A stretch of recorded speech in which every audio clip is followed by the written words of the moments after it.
И снова здравствуйте, говорит и показывает город Южно-Сахалинск, столица первых зимних спортивных игр «Дети Азии».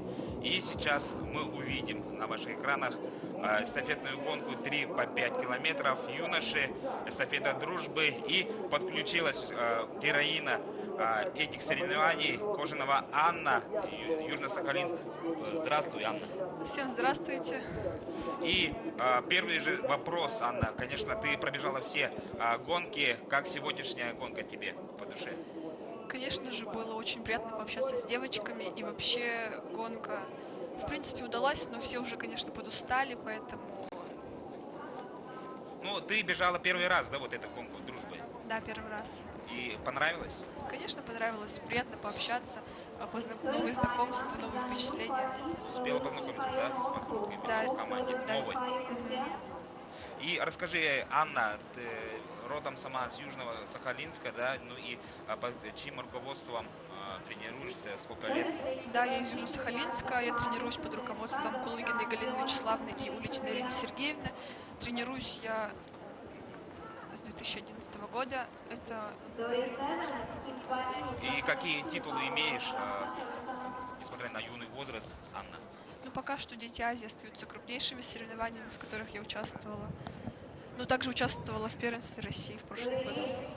А я напомню, Кожанова Анна у нас двукратная чемпионка игр и абсолютный лидер сборной. Вот как раз она бежала свой этап, принесла первый, да? Ну, одна из лидеров была вот сегодня. И сегодня вот на ваших экранах третий призер, команда под номером 2. И на дистанции вот борьба за золото. В какой-то момент Ткаченко даже атаковала, но мы видели, что Горбенко Анна все-таки выиграла эту гонку. И на третьей позиции финишировала у нас Ткаченко Анастасия. Анна, скажи, получается, вот знаешь, общаешься с этими девочками? Да, девочек знаю, общаюсь. Вы с Дальнего Востока и наверняка не один старт провели в каких-то всероссийских соревнованиях. Ну и как тебе атмосфера всех этих игр? Что ожидала от игр до и сейчас после? Что ты ощущаешь? Атмосфера очень классная. Это, конечно же, опыт, новые эмоции, новые общения, знакомства. Ожидания ну, конечно, ожидания были. Ну, в принципе, загадывать я ничего не бралась, но хотелось победить, и все получилось. Я очень рада за это. Ну и несколько слов хотелось бы услышать, получается, подруги по команде, где Альвира Канаев. Всех это интересует. И в прямом эфире, пожалуйста. Эльвира Канаева находится сейчас в Боснии и Герцеговине на Европейском юношеском олимпийском фестивале. Ну, как выступает, какие медали и не медали принесла. Эля большая молодец, я очень за нее горжусь. На данный момент они пробежали 2 гонки классическим стилем и спринт. И вот, выступать она достаточно хорошо, я очень за нее горжусь. Ага, спасибо, Анна. Сейчас мы вернемся к гонке. Начинается приготовление. 3 по 5 километров. Это практически традиционная эстафета, но опять-таки эстафета дружбы. И здесь я напоминаю, что практически 10 команд будут бороться между собой за лидерство, скажем так, за золото сегодняшних последнего дня соревнований лыжников. И мы еще раз отмечаем красивый финиш этих игр. И, скажем так, вот эта эстафета дружбы, я, как отмечал ранее, даже интереснее традиционные эстафеты, потому что традиционная эстафета, как бежали, уж многие команды уходили в отрыв. Ну и сама Анна сейчас расскажет о тонкостях этой эстафеты, потому что это впервые, и все-таки как жребий вот, получился, так и побежали. Ну, в принципе, Анна, тебе понравилось, да, вот эта гонка? Да, мне очень понравилась эта гонка. Ну и расскажи, какие другие по команде там стали чемпионкой, я вижу, да, и призеркой. Да, у нас девочка из нашей команды стала первая, и также из нашей команды Сахалин девочка, нет, Там второй или третий финишировала. Да, она была из Ахи, она тоже из команды Сахалин-1. Она была вторая. Итак, дан старт очень интересной гонки. Эстафета «Дружба» и 20 равных практически команд сейчас идут на старт 5-километровой дистанции. Два круга преодолевает у нас юноши, 2,5 километра. Ну и это будет еще интереснее. Мы видим даже немножко завал. Вообще, как, Анна, ты характеризуешь трассу этих игр? Ну, сколько дней вы тренировались на этой трассе? Я слышал, что практически только-только вновь построенная, да? Да, как раз новая, мы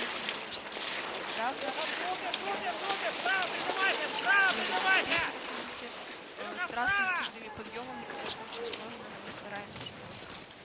Большой молодец. И мы видим, что практически такой сразу протянулись сразу юноши и лидеры сразу, конечно, захватили лидерство, да, и хотят уйти какой-то в отрыв. Но вообще, если вернемся к трассе, какая тебе понравилась больше всего трасса, все-таки сегодняшняя трасса или спринте? Я знаю, что там несколько другие имеют рельеф трассы, да, ну и ты финишировала с абсолютно чемпионкой и в спринте, и гонке. И расскажи немножко о сложности этой трассы. Трасса начинается одинаково, что на километр, что на двойку, что на тройку.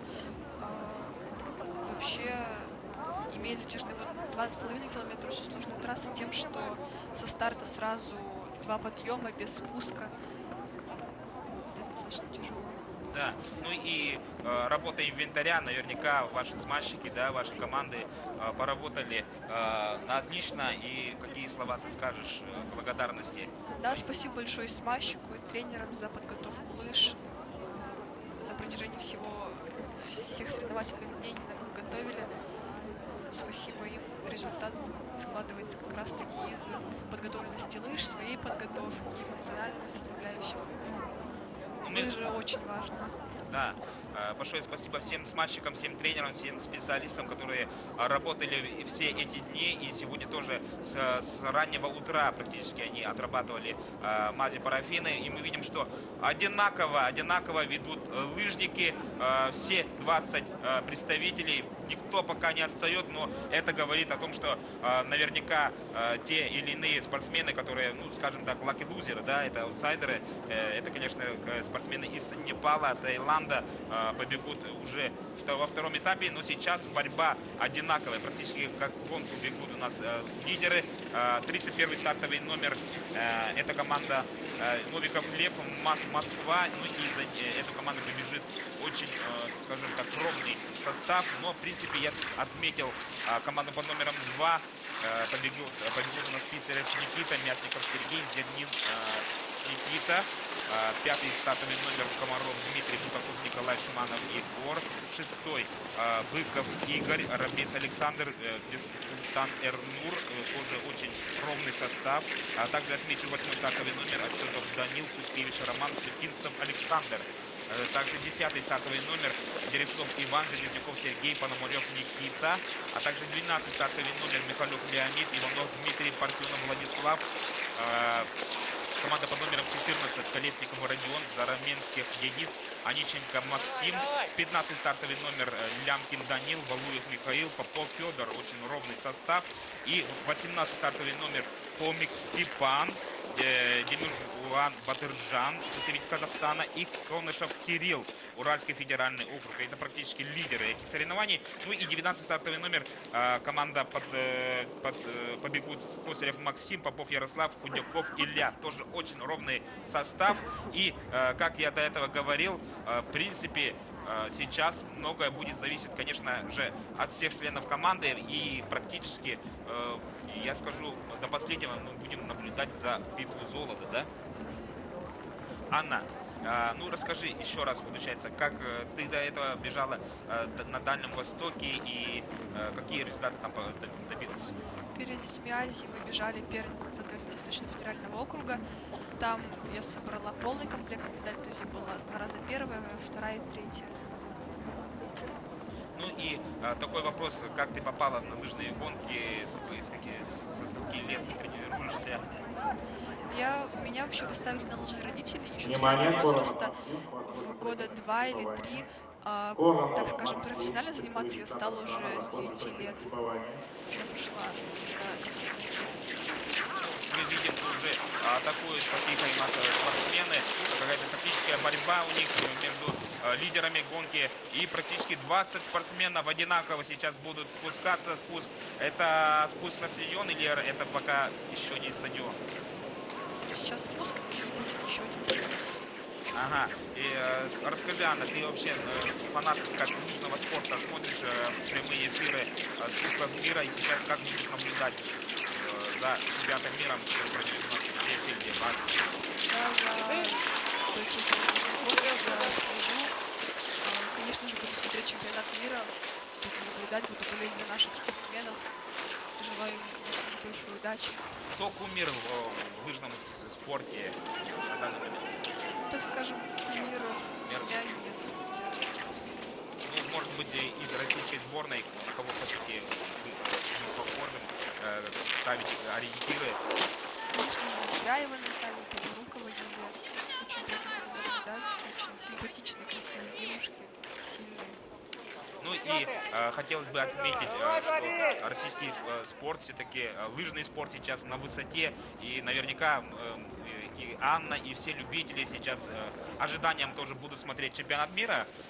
Также болеть, конечно, сейчас за этой гонкой. Потому что уровень этой гонки Игр Дикой Азии зашкаливает. Я специально поговорил с многими специалистами, тренерами, и все как один говорили, лучше даже всяким универсиад, спартакиад и, конечно же, практически уровень олимпийский. Но я скажу, добавлю, что даже лучше Олимпийских игр Сочи, организации именно. Ну и какие виды спорта ты успела посмотреть в своей жизни? На самом деле, именно болеть я не ходила, потому что у нас через день 4 гонки, можно сказать, подряд. Мы очень заняты. Во время того, как нет гонок, мы тренируемся, делаем лыжи, поэтому я не успеваю. Но я бы хотела очень посмотреть фигурное катание, мне очень интересно.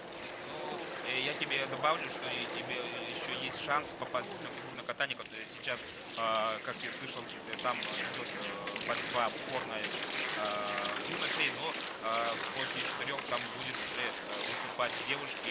И есть ли надежда на хозяек, как говорится? Но я буду надеяться, что девочки наши выступят достойно. Я буду рада, если они займут призовые места. А как ты смотришь биатлон? Увлекаешься ли биатлоном и в будущем хочешь ли перейти в биатлон? Биатлон мне тоже очень нравится, это очень зрелищный вид спорта, непредсказуемый. В будущем не буду загадывать, всяко может быть, попробую себя в биатлоне. Анна, как тебе картинка и смотрела ли ты свои гонки чемпионские по повторе, я не знаю, и на ютубе, или рассказывали только родственники? Да, я смотрела на ютьюбе свои гонки. Конечно, это очень хорошо, когда ты можешь посмотреть на себя со стороны, оценить свои ошибки, оценить себя, как ты идешь по трассе, как ты тактически проходишь ее. Мы наблюдаем сверху, и практически один, это наверняка Новиков Лев хочет убежать. И я еще раз повторяю, юноши у нас бегут 2,5 километра 2 раза, и сейчас они как раз в скором времени будут завершать свой первый этап. Ну и хотелось бы еще раз спросить у Анны, какие, получается, видами спорта ты увлекалась с детства, ну и сейчас, получается, все-таки болеешь больше всего? Раньше, в детстве, я занималась вообще художественной гимнастикой, но сложилось так, что я перешла в лыжи, как это странно бы не звучало. Сейчас мне нравится смотреть очень биатлон, лыжные гонки, фигурное катание. Ну и пожелаем юной звезде, скажем так, стать обязательно олимпийской чемпионкой. Анна, не останавливаться на достигнутом, большой-большой молодец. И, Анна, еще раз хотелось бы поздравить с дебютом в телеэфире. у тебя получается, и наверняка будущее Дети Азии ты будешь каким-то экспертом, но опять-таки ты вошла в историю уже не только Сахалинской области, истории Дети Азии, двукратная чемпионка первых зимних игр. Спасибо, Анна. Спасибо вам, да, мне было очень приятно побывать, это новый опыт, новые впечатления. Спасибо, Анне. Мы ее отправляем на тренировку, я как знаю, да, ну и посмотреть обязательно фигурное катание. Давай, давай.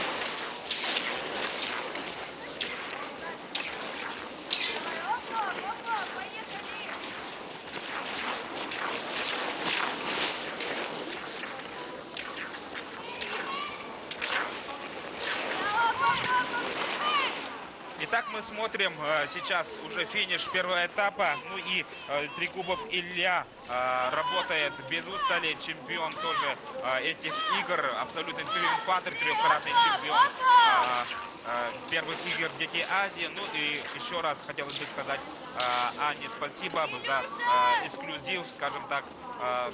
Наши чемпионки не только быстрые на лыжне, ну и сами видели, сами слышали, очень опознавательно рассказывают лыжные гонки. И юной звезде, конечно, желаем удачи будущих стартов.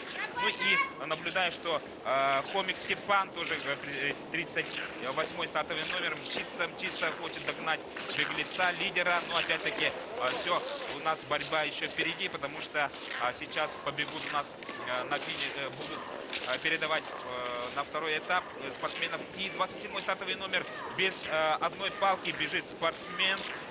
Это представитель Дальневосточного федерального округа Лапшин Константин. Почему из тренеров никто не отдал палку, мне этого не ясно, но факт остается фактом, что Лапшин, к сожалению, бежит с одной палкой практически уже несколько метров, наверняка уже добрый полкилометра. 25-й стартовый номер мчится команда, представитель команды Татарстана Калмаров Дмитрий. И финиш, увлекательный финиш, Хомик и Трегубов Илья. Вот эти два пацана, настоящие звезды этого лыжного турнира первых зимних игр Дети Азии. Ну, и мы видели, что они готовы на самом высоком уровне, борются до последнего. И сейчас, конечно, они будут передавать чуть-чуть раньше своим представителям, но и как же поддержат их напарники по команде. 29-й стартовый номер Трегубов Илья на ваших экранах. И 31-й недалеко так отстал спортсмен из города Москвы Новиков Лев мчится. И сразу же практически 10 команд борются. И не так далеко отпустили лидеров. Ну и сейчас будет уже все в руках второго этапа. Там настраиваться. Из последних сил работают у нас те или иные спортсмены. 35-й Лямкин Данил и 36-й на ваших экранах Заворотных Илья. И у него в команде спортсмен из Казахстана, с Кореи. Вот такие подробности. 33-й стартовый номер Касенов Дидар бежит. И 26-й стартовый номер, это спортсмен из команды Сахалинской области, номер 1 Быков Игорь. Бежит по дистанции. 28-й стартовый номер Отчетов Данил, Уральский федеральный округ. Ну и 39-й стартовый номер. Я наблюдаю, что это спортсмен из Сахалинской области, команда номер 1 Косарев Максим. Сейчас мы наблюдаем за финишем первого этапа. Сейчас будет передача. И в руках, скажем так, уже второго этапа будет судьба этой гонки. Но опять-таки не будем спешить и делать выводы, потому что даже немножко замешивался на Илья, не нашел своего напарника. Либо плохо познакомились, либо все-таки из-за усталости не видит. Но передача состоялась. Бегут у нас спортсмены. Я видел, наблюдал, что многие только-только перед стартом познакомились, сказали, это я. И уже вот эстафета «Дружба», я скажу, хотел бы отметить, что во всем ключе идет. И как раз после этого старта наверняка они будут общаться в соцсетях, в Инстаграме, в WhatsApp и так далее. Эстафета дружбы как раз делается не то, что было общение, но и дружба между командами. И видим, что несколько спортсменов, вот сейчас мы наблюдаем за борьбой очень упорной, и как бы хотелось даже белку не такого не видели, да, к сожалению, там 2-3 команды уходили в отрыв, и эстафете практически уже все, интрига умирала, но опять-таки эстафета дружбы, все начинается сначала, и сейчас в руках вторых этапов, и я замечу, что многие сейчас вышли лидеры тоже своих сборных, скажем так, Андрианов Константин на дистанции, Мясников Сергей, Несмеев Александр, Макоронов Максим, Бутаков Николай, Рабец Александр, Щитиков Михаил, Сушкевич Роман, Сомов Алексей, Железняков Сергей, Нурсарбек Эрнар, Иванов Дмитрий, Позлых Илья, Зараменский Денис, Валуев Михаил. Вот те или иные в команде сейчас практически 20 команд борются, потому что если немножко отстают, то какие-то коррективы сделают их лидеры на последнем этапе. Немножко отстают команды под номером 39 и 27. 39 бежит Попов Ярослав, Республика Саха-Якутия, и 27-й стартовый номер Шитиков Михаил, Уральский федеральный округ. Пока промежуточные лидеры на ваших экранах. Ну и все внимание сейчас на гонку, потому что каждый момент и в этом этапе будут и беглецы, и, конечно, работать на максимуме юноши. И после финиша девушек мы получили имена новых чемпионов игр, призеров и бронзовых, и серебряных. И многие даже не мечтали, скажем так, такие медали. И сейчас, конечно, специалисты все отмечают, практически 10 команд будут бороться. Никто особо не дает прогнозы, потому что их делать тут вообще нельзя, я так считаю, потому что все может измениться сию секунду, минуту. Как мы видели, драматично сложилась первая гонка. Практически какой-то момент даже Ткаченко Анастасия думала о золоте, но все-таки соперницы были чуть-чуть сильнее на финише. Итак, мы наблюдаем, пока лидером мчится команда под номером 32.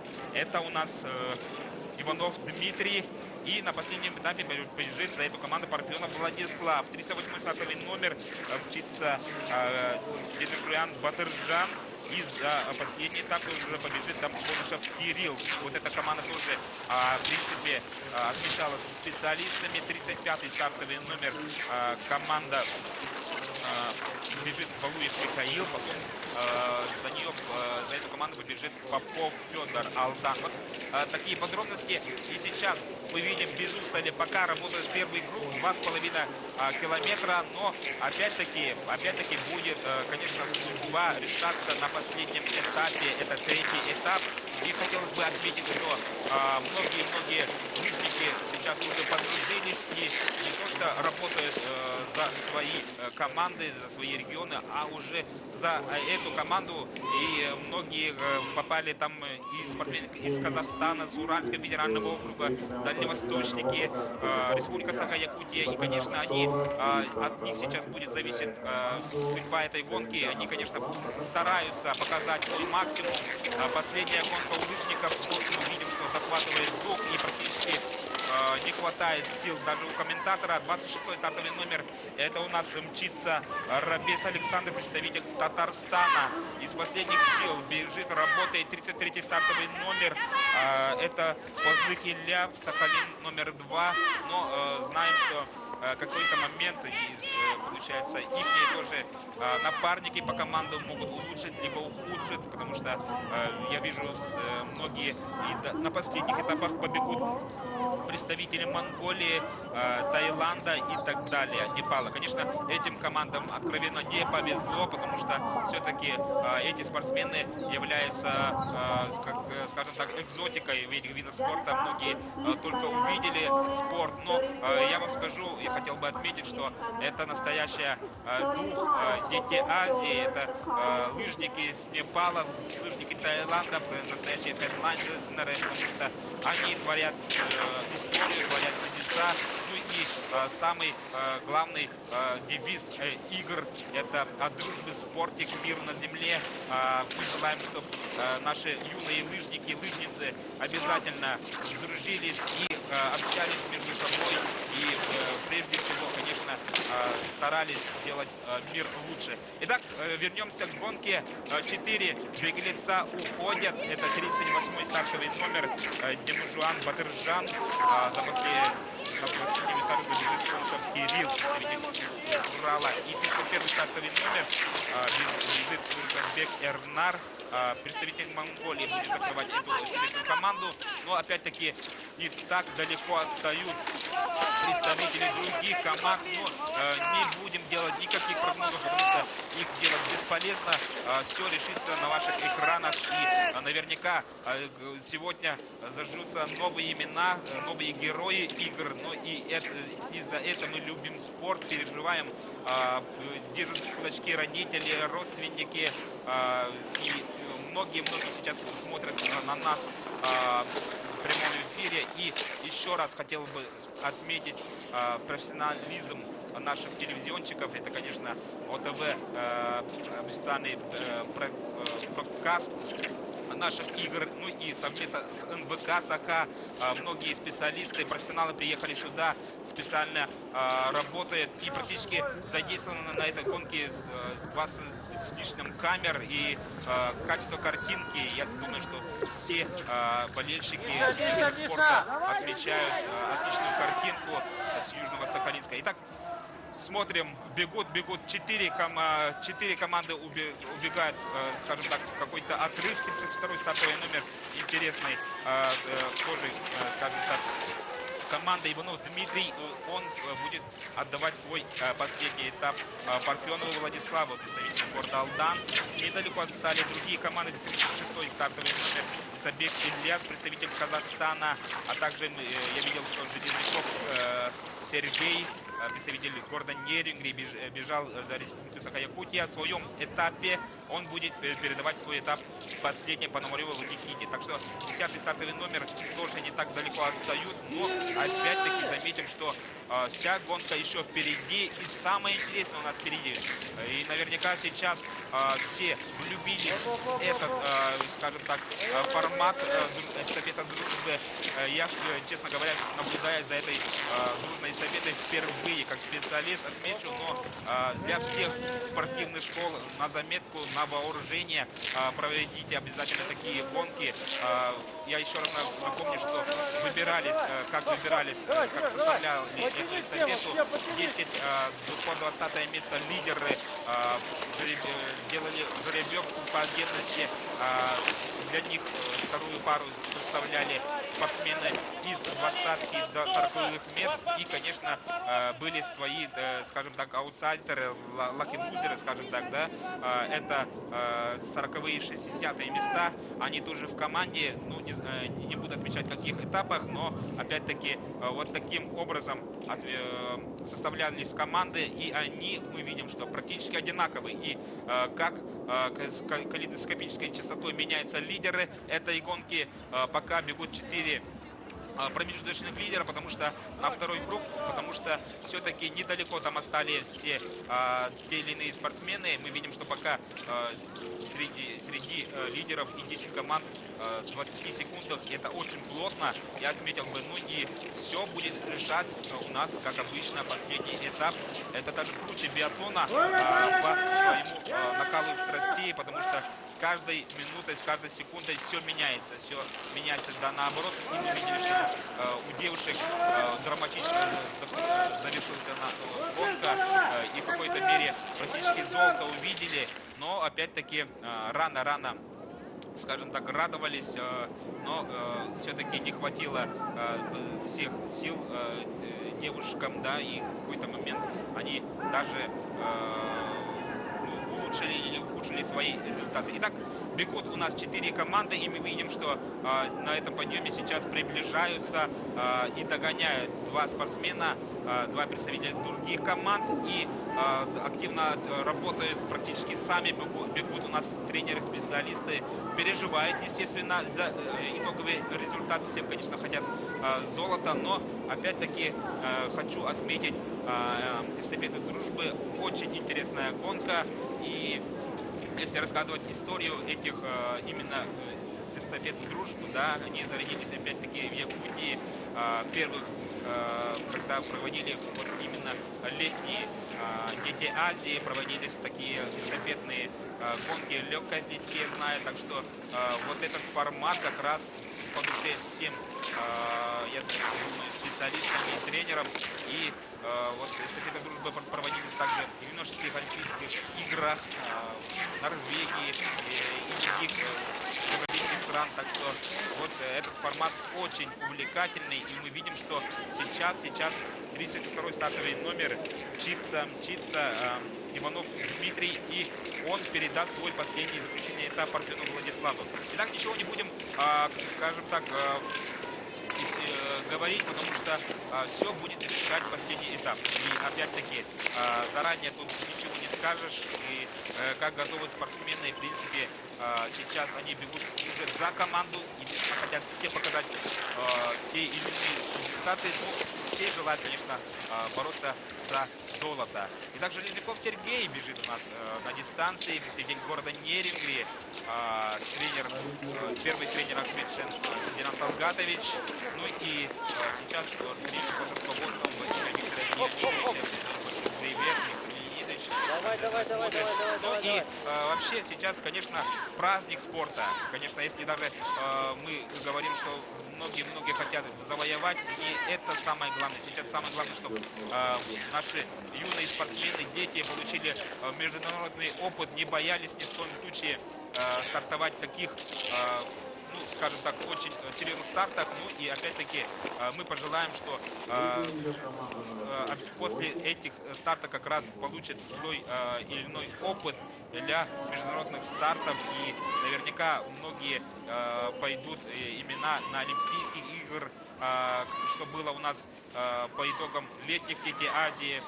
Много, скажем так, первые старты проводили и Георгий Балакшин, наш призер Олимпийских игр по боксу, также другие именитые спортсмены. Так что Дети Азии — это очень круто, это очень колоссальный суперпроект именно в детском спорте, не имеющий аналогов в мире, я не побоюсь этого слова. И до этого, если мы сравнивали организацию, то организацию все специалисты до единого говорят, отмечают отличную организацию этих игр. Конечно, мы говорим спасибо всем организаторам, сахалинцам.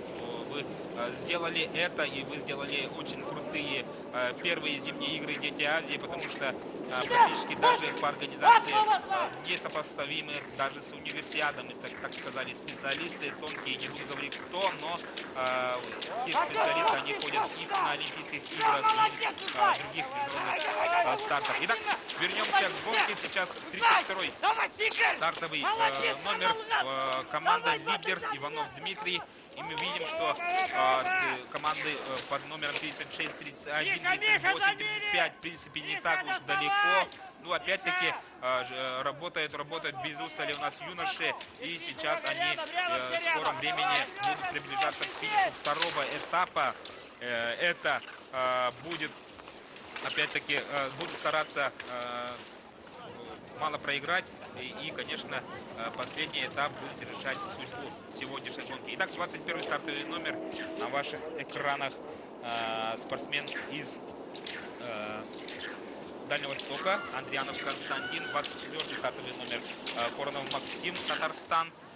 И сейчас спускается у нас спортсмен под номером 36, Исанбек Ильяс. И он сейчас будет передавать свой этап южнокорейцу. Итак, конечно, южнокореец, что греха это и все-таки будет далеко на финише, наверное. Но опять-таки давайте посмотрим сейчас. Хотя южнокорейцы, есть там один спортсмен, который в десятки лучших гонки заходил именно свободным стилем. Итак, Последний этап уходит у нас лидеры промежуточные, но опять-таки все решится у нас на лыжне. Мы видим, что с места в карьер работает у нас Парфенов Владислав, Республика Саха-Якутия, а также другие команды. Сейчас все начинается сначала.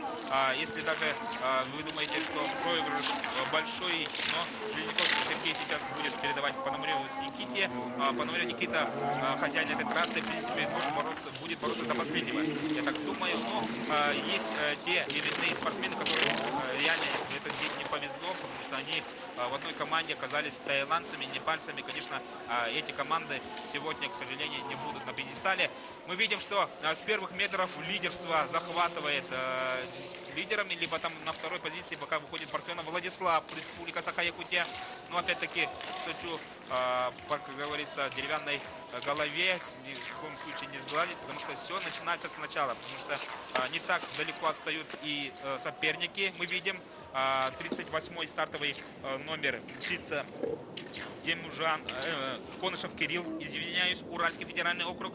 Так что сейчас все начинается сначала. И сейчас, конечно, все в руках третьего этапа представителей, скажем так, своих команд. И сейчас мы видим, что выходят в лидеры команды под номером 36, 31, 32, 38, 35.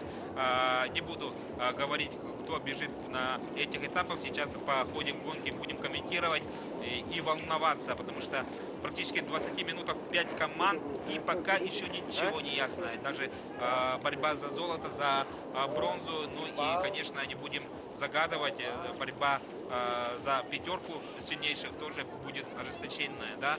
И сейчас смотрим, что не так далеко отстали десятка лучших. В минуте, в принципе, 10 команд, но и на пятерке могут эти юноши отыграть и 30 секунд, и более. Все зависит, конечно, от подготовки, но на последних этапах сейчас на дистанции из лидеров это Шманов Егор, Сибирский федеральный округ, Бексулатов Эрнур, Казахстан, Пудинцев Александр, Сахалин номер 1, ну и отмечу Парфенов Владислав, это команда под номером 32, Пономарев Никита, команда под номером 10. Так что нас ожидает очень жаркий последний этап. И хотелось бы, как болельщику, конечно, пожелать, чтобы все решилось у нас на финише, практически острой борьбы. Мы хотели бы, конечно, увидеть и, конечно, отмечаем эту эстафету, еще раз отмечаем, что она очень увлекательная, завораживающая. Ну и мы видим, что догоняют пока 36-й стартовый номер, либо Джун Сан Нин, представитель Кореи, берет себя в лидеры, или у меня, как говорится, я ошибаюсь, или на второй позиции, и два представителя Республики Саха-Якутия.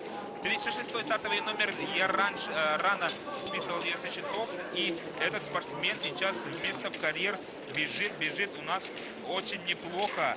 Джин Санг Мин, представитель Южной Кореи. Немного отстали представители других команд. Я вижу комбинезон сборной команды Якутии Федор Попов и Парфенов Владислав. Но не будем загадывать, потому что 38 и 30 номера тоже недалеко. Команда номер 38 бежит Конышев Кирилл, Уральский федеральный округ. 30-й стартовый номер это у нас представитель Сахалина, номер 1 Пономарев Никита. Итак, сейчас практически все начинается сначала. 5 километров это достаточно длинная дистанция, это вам не спринт, и даже первые метры скорости, наверняка не будут решать, потому что может все-таки не хватить сил, либо поменяться сценарий совсем по-другому. И не просто показывает у нас флаг Южной Кореи. Наверняка что-то нас ожидает. Какой-то, скажем так, маленькое даже 31-й стартовый номер мчится представитель Монголии. Конечно, еще раз отмечаем, что все-таки есть те страны, которые немного проигрывают лидерам. И, конечно, сегодня этим командам чуть-чуть не повезло. И наблюдаем за гонкой. Очень интересная гонка нас ожидает. Сейчас у нас первый круг. И практически как заведенный бежит у нас без устали команда под номером 36. И я напомню, за нее бежали у нас Заворотных Илья, Исанбек Ильяс, Казахстан, и Джан Санмин. Но все-таки там представитель, по-моему, Сибири или кто-то уже приблизился к беглецу. И наверняка он будет бороться за золото сегодняшней гонки. Не побоюсь этого слова, потому что хоть и южнокореец очень хорошо готов, но 38-й стартовый номер это как раз и Конышев Кирилл, представитель Уральского федерального округа. И вот это как раз и, скажем так, был Дрим-Кин. В первом этапе бежал комикский бан Деможан Батыржан, представитель Казахстана. Ну и специалисты до старта, в принципе, эту команду ставили как лидером, скажем так, да, но много не говорили, но сейчас мы видим, что усилиями Конышева Кирилла, в принципе, сейчас они имеют неплохие шансы даже на лидерство. Сейчас бегут те или иные спортсмены, которые немножко отстают. 22-й стартовый номер Зернин Никита. Но 7 команд бегут у нас практически семерки сильнейших. И мы наблюдаем, что сейчас как раз после первого круга будет что-то ясно в этой гонке, потому что наверняка сейчас многие постараются уйти в отрыв, опять-таки, если замечаю, но сейчас на стадион спускаются два спортсмена, и мы видим, что южнокорейца все-таки догнал у нас спортсмен по номеру 38, Конышев Кирилл, и сейчас подходит мне специалист Валерий Константинович Махт, ассистент техделегата Игорь. И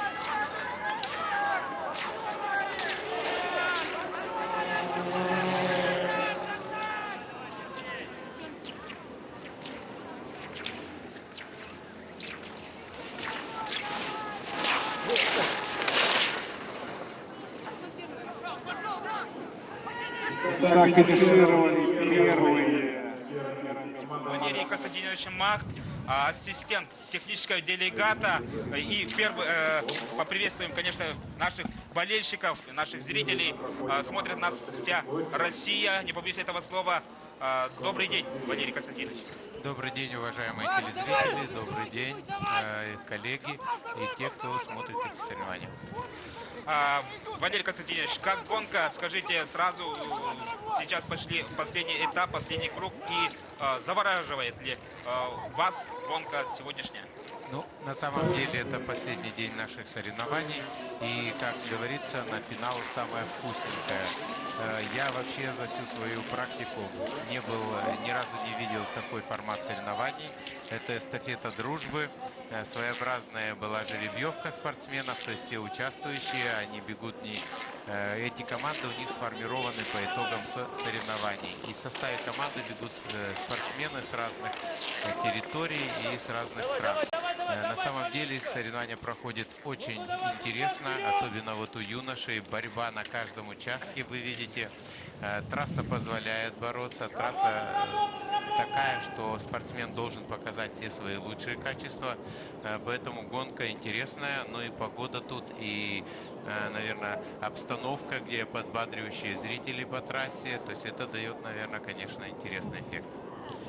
Как организация и отметите, какую атмосферу вообще этих игр, Валерий Константинович?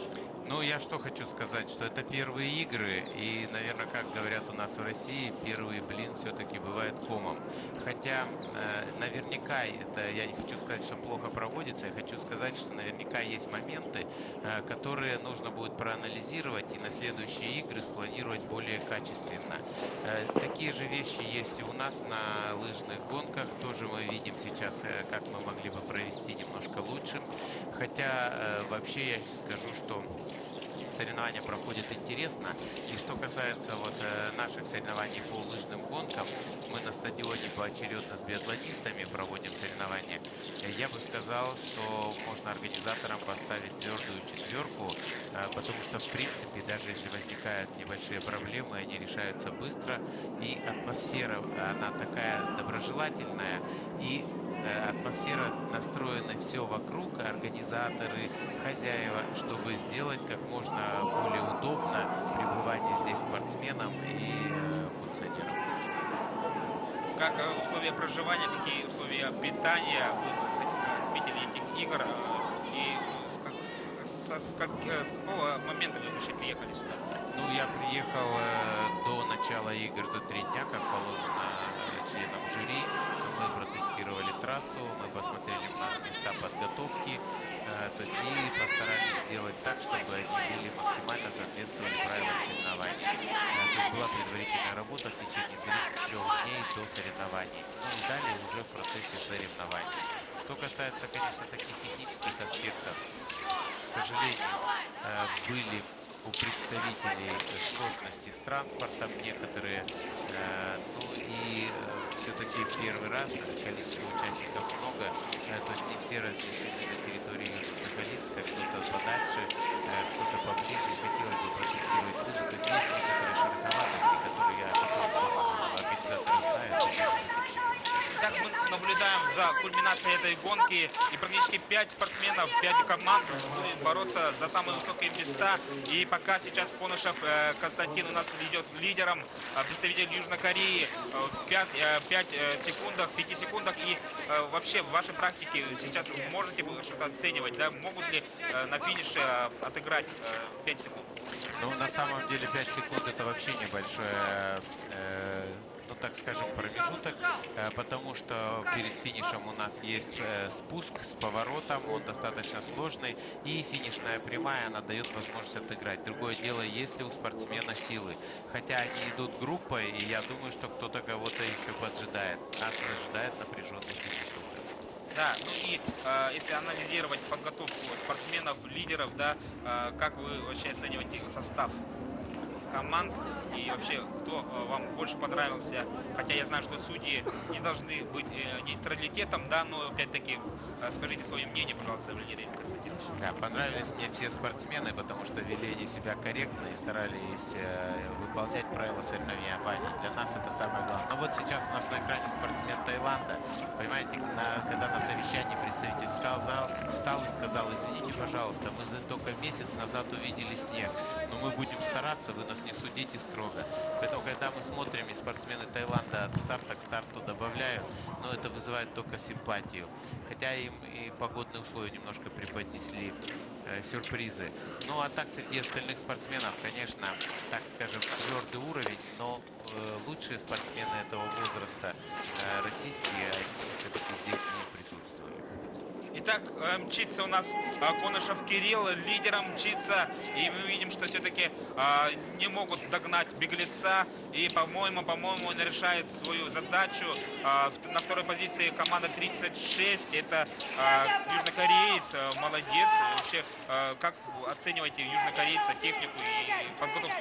Я скажу, что команда Южной Кореи очень серьезная команда. Для меня удивительно, что не приехала команда Китайской Народной Республики, потому что там хорошие спортсмены, особенно спринтеры, и команда Японии. А кореец на самом деле хорошо боролся в спринте, очень хорошо прошел дистанцию. Он шел после первого круга 19-м, потом 11-м, в итоге 8-м заехал. Команда Корейской Республики готова хорошо, они вызывают симпатию. И он заслужил, кореец, какое-то призовое место. Ну и как вы оцениваете вообще готовность вот именно хозяев этого турнира выступления сахалинцев?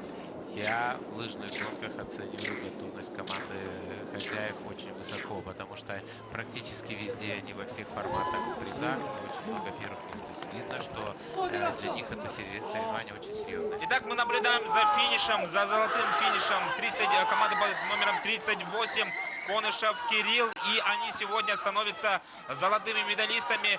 Сейчас за второе место там борьба, и мы видим, что южнокореец все-таки вытерпел свою серебряную медаль. И два представителя Республики Саха-Якутия сейчас решают в борьбе, точнее, бронзовую медаль. Кто, по-вашему, там финишер впервые? По-моему, Парфенов. Да. Ну, тот спортсмен, который был слева. Да. Ну и вообще, вот если отмечать эстафету дружбы, до последнего бились команды, 5 команд за призеров. И это не может не радовать, да? Конечно, вы посмотрите, что у нас в финишном створе такое же я наблюдал в Сочи на Олимпиаде. После финиша эстафеты все спортсмены выложились. И вот посмотрите, 5 спортсменов, и они не могут подняться. Они боролись до конца, а призовых места только 3. Да. Ну и без сил, конечно, у нас лежат спортсмены, оставили все силы. Вообще, вот что скажете по именно рельефу трассы, рабочая трасса, нерабочая, как специалист? Как мои обязанности системно-технического делегата входит в том числе тестирование трассы. Вот за эти соревнования я накатал более 50 километров. Это до соревнований и после соревнований. Трасса, она, как сказать, специфическая.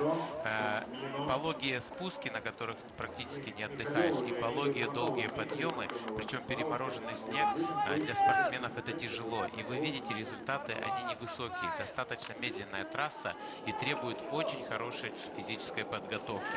Но трасса интересная, и именно для контингента вот эта юношеская, очень интересная трасса. Организаторы молодцы. Причем она соответствует всем правилам. Ее ширина, ее рельеф, ну и она гомологирована, конечно. Мы наблюдаем за финишем. Сейчас практически в минуте 7 команд. И команда под номером 25 это Башманов Егор, представитель Сибири. Ну, приехали сюда практически все лидеры. Ну и еще раз хотелось бы отметить организацию этого турнира. Вы являетесь судьей всероссийской категории. И у вас был большой опыт организации. Работали в Сочи 2014. Ну, вообще, пару слов именно в организации самого турнира. Я еще раз повторюсь, что сломалась палка, смотрите, у спортсмена Татарстана на финише, тоже драматический такой момент. И я хочу повториться, за организацию я поставил бы твердую 4, потому что достаточно много сложностей, но видно желание организаторов и видно то, что у них есть стратегия, есть определенная мысль, которой они придерживались. Те моменты, которые, может быть, несколько шероховатые и бывают, я думаю, что и они учтутся. Мне соревнования очень понравились, я поеду завтра отсюда на позитиве. Ага, ну и вопрос, какие виды спорта вы, как зритель, успели, не успели посмотреть? Ну, вот программа у нас очень напряженная, и, ну, конечно же, я глянул биатлон буквально немножко одним глазом, потому что мы на одном стадионе. И вчера мне удалось посмотреть, значит, сноуборд, параллельный слалом. Спускались они. И больше, конечно, остальных видов я не видел, потому что мы приезжали сюда в 7 утра и уезжали в 7 вечера со стадиона. Было много работы здесь. Как правило, судьи мне тоже говорят, ты там насмотрелся. Как правило, мы заняты своим видом и не имеем права расслабиться. Ну и есть информация, что вы поедете дальше, да, судить универсиаду всемирную. Но какого числа едете в Красноярск? Да, я хочу отметить, что я не посмотрел много видов, но зато я обязательно съездил и посмотрел восход солнца там, где оно восходит в России. Я это сделал. Да, в Красноярск я буквально сейчас приезжаю в Тюмень послезавтра, и 26 числа вылетаем в Красноярск на судейство с универсиады. Ну и следующий вопрос. Как город Южно-Сахалинск понравился? Ну и как отметите природу Южно-Сахалинска, точнее Сахалина? Вообще она своеобразна, и она очень хороша. То есть это эти сопки. То, что ночью подмерзает прилично, первые дни, это нас очень сильно встревожило, потому что соревнования после теплее 20 только мы можем проводить, а сразу же в ночь было 30. Но то, что ночью холодная зима, а днем весеннее теплое солнышко, это, конечно, плюс. Город сам по себе очень хороший и удобный, потому что он компактный. Первое время, конечно, мы не ориентировались ориентировались, нас возили на машине с одного места на другое, а впоследствии мы стали передвигаться пешком, то есть это все интересно, удобно. Но я отметил для себя, что город украшен. То есть и я вот спрашивал у местных, это всегда так, либо это к празднику. Но на самом деле город очень украшен, и много интересных мест. Я посетил Краеведческий музей, еще ряд мест. Место очень интересное, но я думаю, что летом оно еще красивее. Да, ну и следующий вопрос. Будете переживать за нашим лыжником в чемпионате мира, да, ну и какие пожелания хотели бы сказать? Но пожелания я хотел бы, чтобы наши лыжники приехали с победами. Конечно, буду за них переживать, тем более сборная есть тюменские наши лыжники. Сборная России, я буду за них переживать, но и за все наши команды. Особенно я хотел бы, чтобы выиграли мы и мужскую, и женскую эстафету. Ну и продолжая эфир, хотелось бы немножко Валерию Константиновичу напомнить, что вот эти игры все-таки приехали с Якутии. В 96-м далеком проводились первые летние дети Азии. Ну и не просто так столетию. Еще раз отмечаем, что по инициативе первого президента Республики Саха-Якутия Михаила Ефимовича Николаева. Ну, сама идея игр, вам понравилась сама идея игр? И как вы оцениваете вообще будущее этих игр? Как будет все-таки по миру шагать вот этот проект? Идея игр очень хорошая. Очень. Именно детей Азии выделить. Значит, я думаю, что ее продвижение будет зависеть. Я знаю, что сердце лежит все-таки в Якутии. И когда я узнал, я думаю, удивительно, почему проводят на Сахалине, хотя организаторы и инициаторы это как раз Якутия, Саха. И я думаю, от них будет зависеть во многом, потому что вот честно сказать, это мы сейчас сидим оцениваем, а провести это очень сложно. И организаторы встречаются со множеством проблем. Я думаю, что не каждая страна это вытерпит и сможет это преодолеть. Поэтому проведение дальнейшего будет зависеть от Республики Саха, от ее правительства, как они подойдут к вопросу.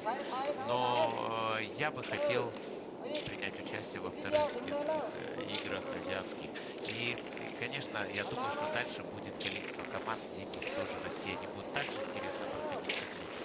Валерий Константинович обязательно пригласим, но знаете, как вообще получается, было принято решение провести именно в Южном Сахалинске первые зимние игры Дети Азии. Я вам расскажу. В 2016 году уже на тот момент главой республики Егором Афанасьевичем Борисовичем было принято абсолютно правильное решение, так думаю, да, сделать уже, провести, точнее, уже зимние первые игры Дети Азии. Аналог мы знаем, что через год пройдет у нас летние Монголии, да. Но опять-таки, почему выбрали Южно-Сахалинск? Потому что он на сегодняшний день не только на Дальнем Востоке, но он готов именно проведению таких масштабных соревнований по зимним видам спорта. Вы видите, что в принципе в шаговой доступности находится и лыжно-биатлонный стадион «Триумф», да, и каток, и хоккейный корт, а также, что немаловажно, горнолыжный склон. Это я наверняка, получается, отмечаю, что не только в России, но и в мире таких городов нет, где в самом центре города шаговой доступности находится горнолыжный склон. Ну и рассказывая про как попали Дети Азии, были разные, получается, представители, разные, точнее,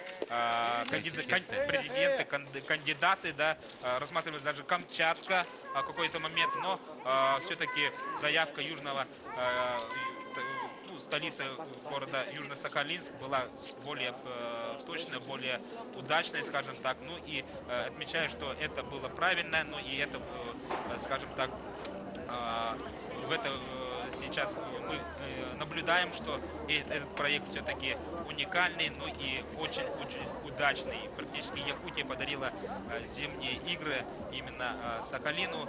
Много-много связывает вот эти два региона, да. Если Якутия это самый большой регион нашей страны, то Сахалин это самый большой остров нашей большой страны. Итак, вернемся к гонке. Мы видим, что некоторые спортсмены еще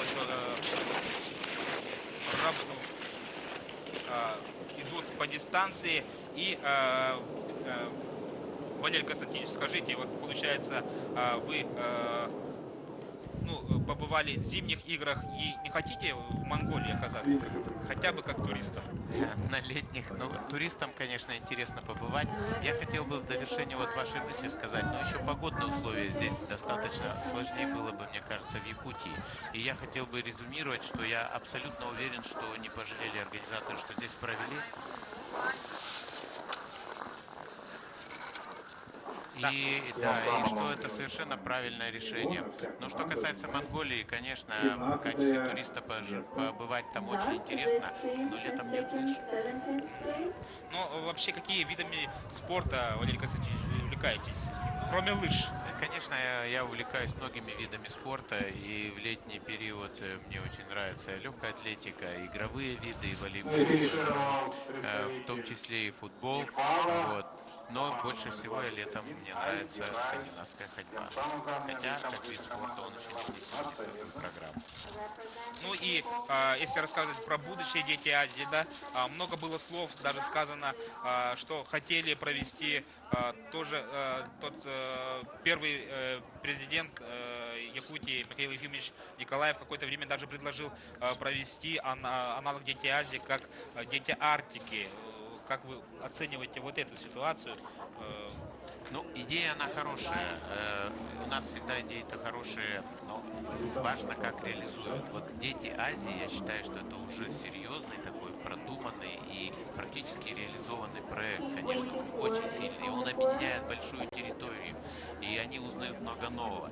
Что касается Детей Арктики, ну да, немножко другое направление будет, но и там, наверное, будут преобладать зимние виды или нет, и национальные, наверное, да? Нет, там как раз всего и зимние, и почему Дети Арктики, по мнению нашего первого президента, там будут выступать скандинавские страны.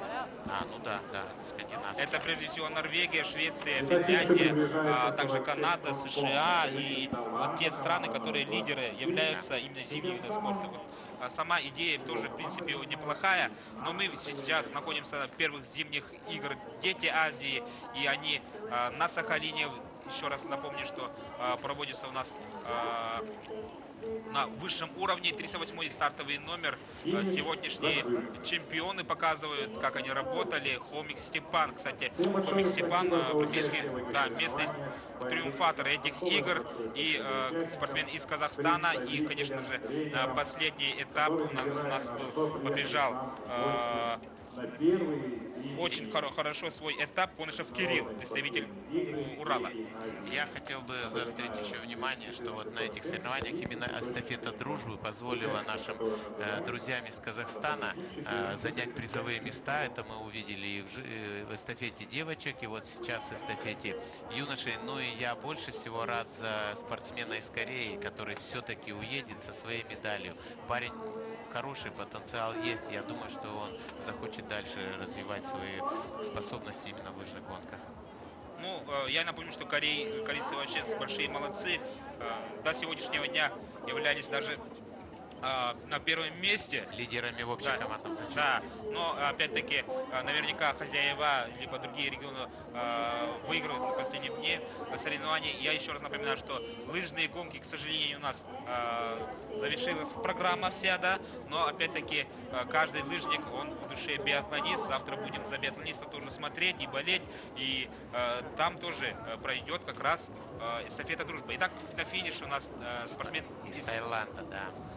Он большой молодец. Ну и вообще вот таиландцам хотелось бы сказать большое спасибо, даже что они приехали и выступают наравне лучшими лыжниками турнира, не побоялись ни трасс, ни подготовки, ну и большие молодцы. Да, ну и еще спортсмены из Непала тоже себя показали. И надо отметить, что вот то, что они были какими на первой официальной тренировке и какие они сейчас уезжают, они этот дух впитали, они увидят, как катаются ребята, которые более сильные, да, и наши талисманы. Да, какой талисман вам по душе больше всего? Меня симпатичны оба талисмана, но вот это лиса.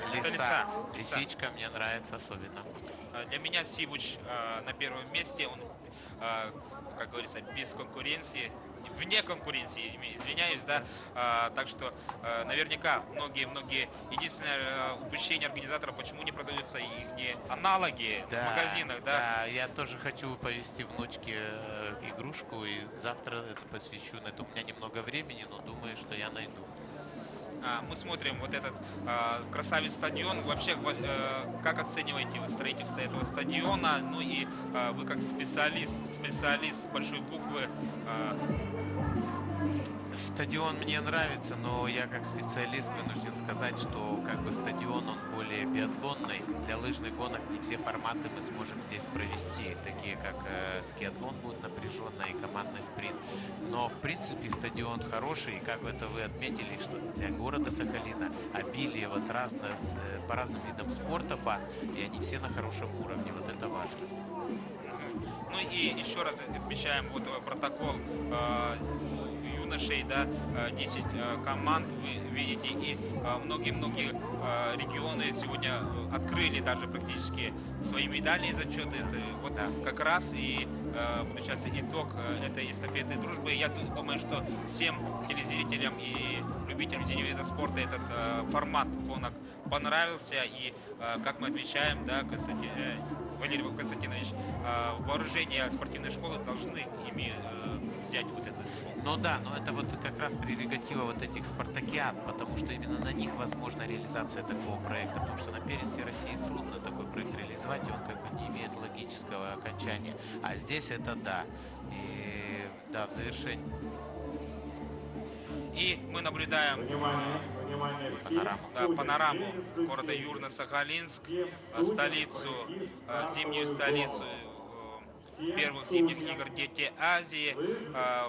Завершается потихая программа «Дети Азии», и наверняка многие уже, получается, опечалены этим моментом, но еще раз хотелось бы, завершились у нас программа лыжных гонок, но мы не говорим до свидания. Завтра еще раз с лыжно-биатлонного комплекса «Триумф» будет горячие репортажи.